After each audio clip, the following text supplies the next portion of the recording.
Hey, this is Kimmy. My family and I are new immigrants, and we have been here in Canada for about 2 months now as I am creating this video.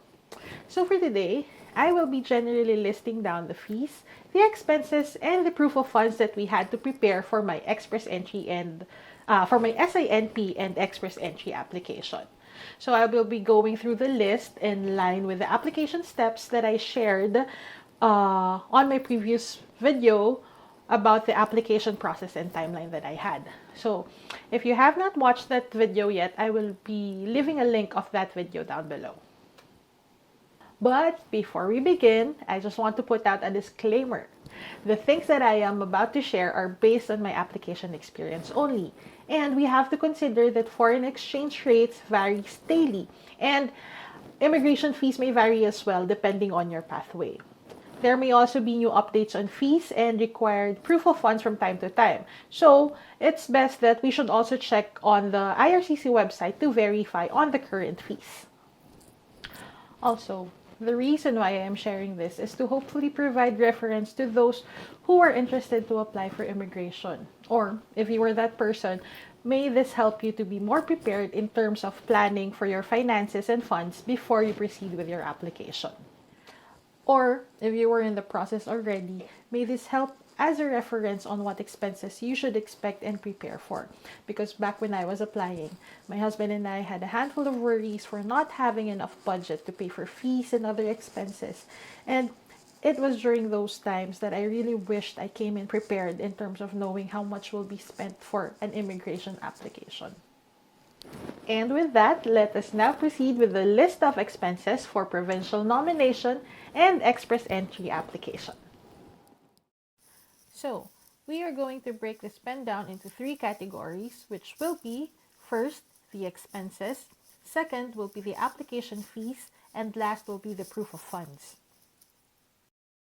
So for expenses, these are the spend that we make to produce our requirements like the ECA, IELTS, and medicals.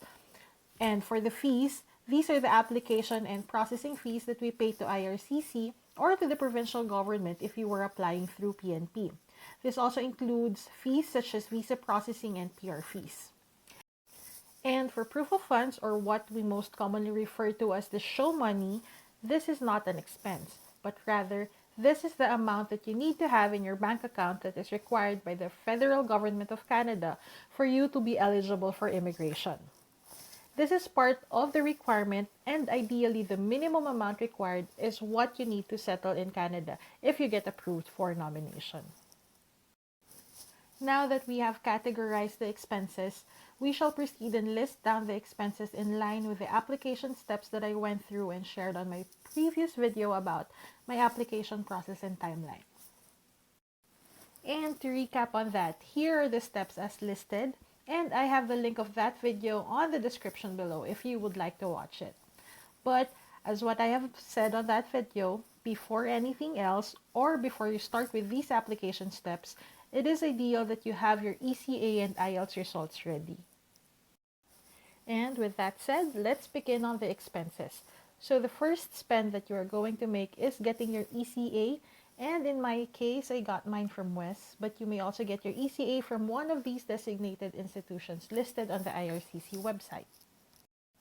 Now let me share my ECA receipt with you. However, this was from March 2020.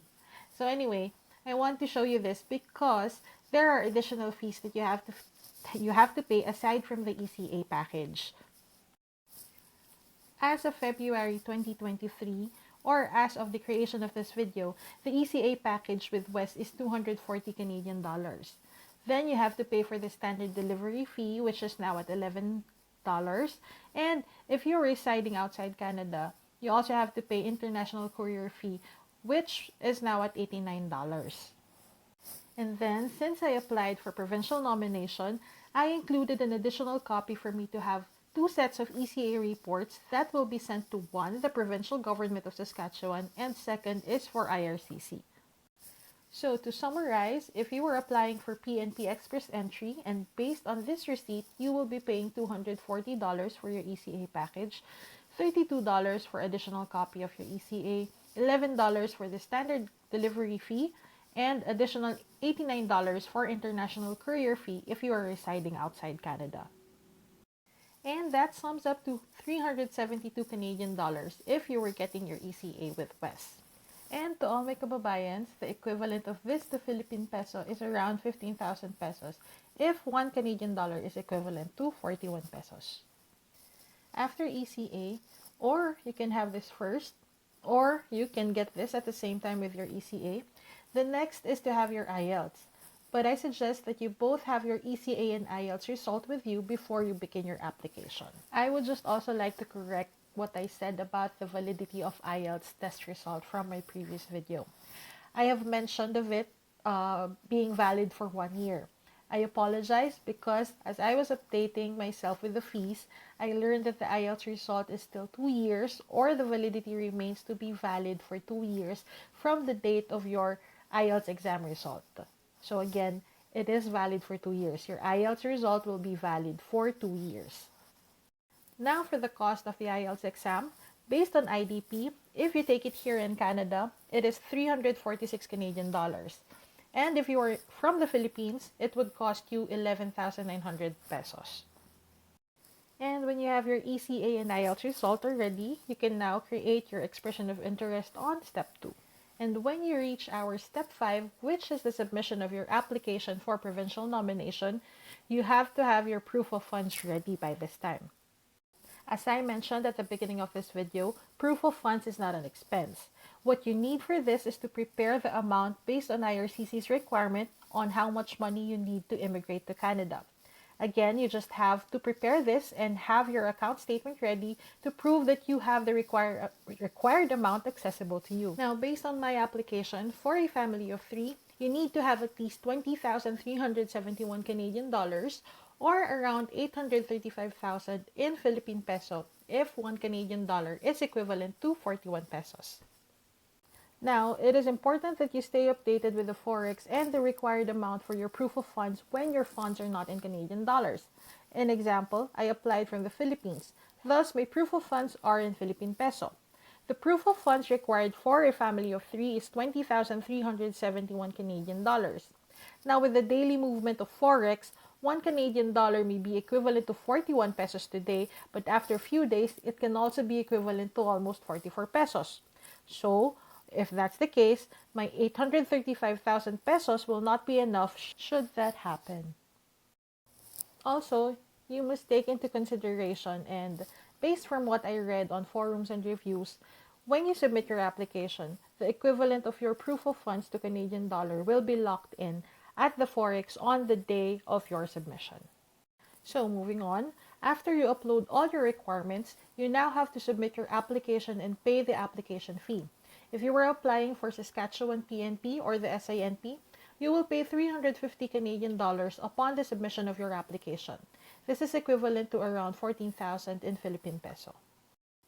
After that, when you finally receive your nomination and your ITA for express entry, you will need to complete your requirements. For this one, you have to upload again your ECA and your IELTS result and your proof of funds and other documents listed on your document checklist.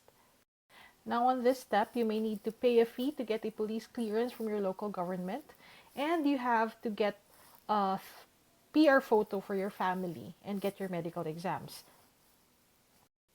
Since I am from the Philippines, what we needed to submit was an NBI clearance for me and my husband.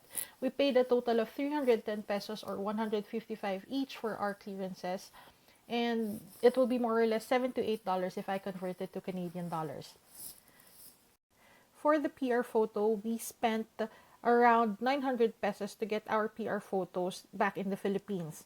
And here in Canada, you can get your PR photo taken at Staples for $30 for each applicant. But for those in the Philippines or for those who are outside of Canada, remember to print out the PR photo guidelines when you have your PR photo taken, or go to a photo studio that already knows and understands the PR photo requirements. Because back in the Philippines, we got ours at a premier or rather a popular studio in the Philippines, thinking they should know about it, but apparently our PR photos were rejected. Long story short, when we had our pictures taken, I still printed the guidelines. I showed it to the photographer, and then the photographer looked at it briefly and then told us they know that already. So we trusted them, just to end up having our pictures be rejected when it was submitted at the VFS office in Manila. It was just a good thing for us that there was a travel agency around the VFS office, and I had the soft copies of our photos in my Google Drive. So we had to reprint all of our photos, and fortunately we had time that day to do it and still submit the correct photos. But that did not end there. The photos were accepted at the VFS office, but we were already here in Canada when we received a letter from IRCC to submit again a new set of PR photos that is within the standards. So we had to get a new set of PR photos taken at Staples, but this time I know it is within standards already because we saw the photo framing guidelines on the computer before they printed our PR photos. Well, anyway, and moving on, you may need to have your medical results or proof of appointment submitted at this stage. And for reference, in the Philippines, we paid a total amount of 28,150 pesos for my family. It was around 12,000 for me and my husband, and for my daughter, we paid less than 4,000 for her exam. So that is equivalent to around 680 Canadian dollars.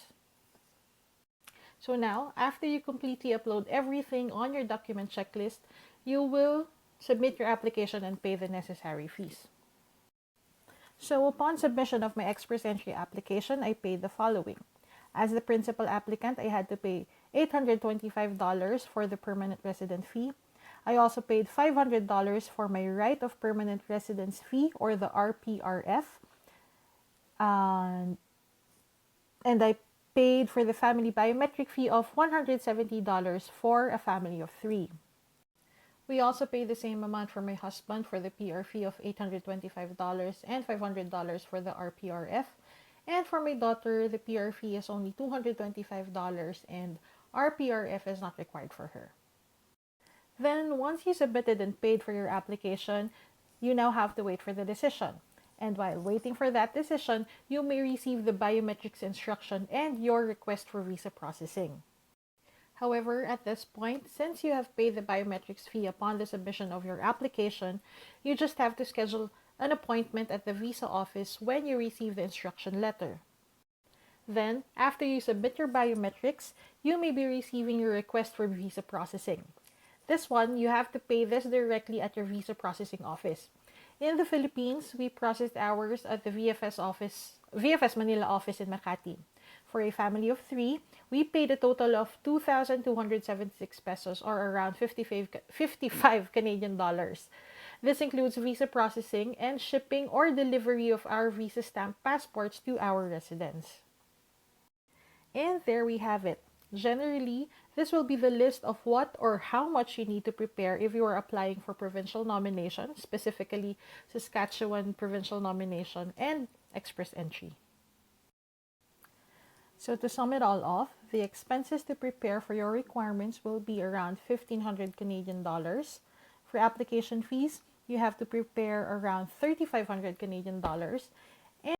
And for proof of funds, depending on how many are you in the family, you have to prepare the required proof of funds based on the proof of funds matrix found on the IRCC website. Whew, that was a mouthful.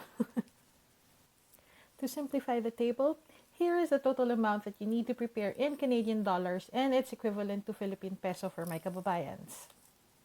For the expenses, you have to prepare at least 5,000 Canadian dollars for PNP and Express Entry application, or 200,000 in Philippine peso.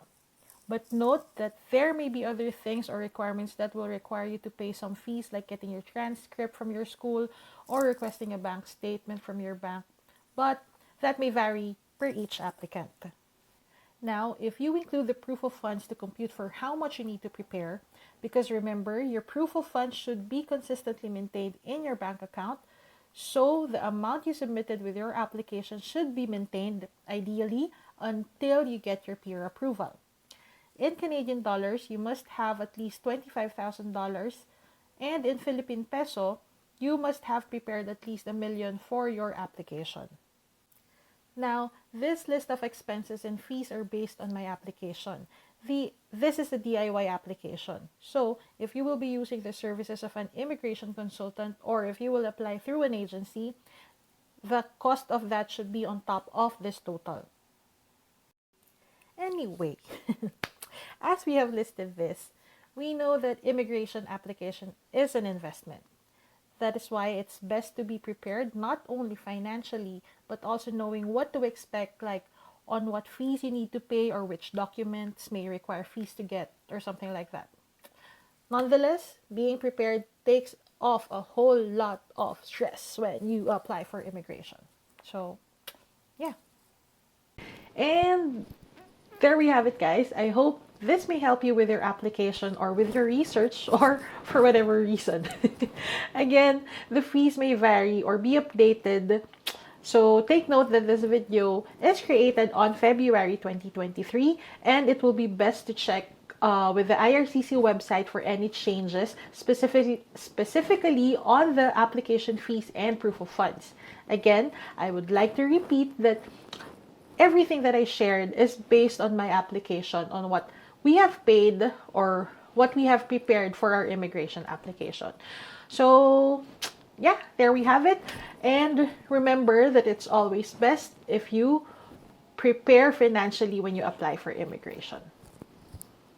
Thank you so much for watching, and please subscribe on this channel, and let's see each other again on the next one. Bye! But wait, para sa basher ko, tago natin sa identity ng kapatid ko. Happy na ba tayo? Nagkilay ako for this video. Hindi na siguro ako bagong gising. Okay, thanks. Bye!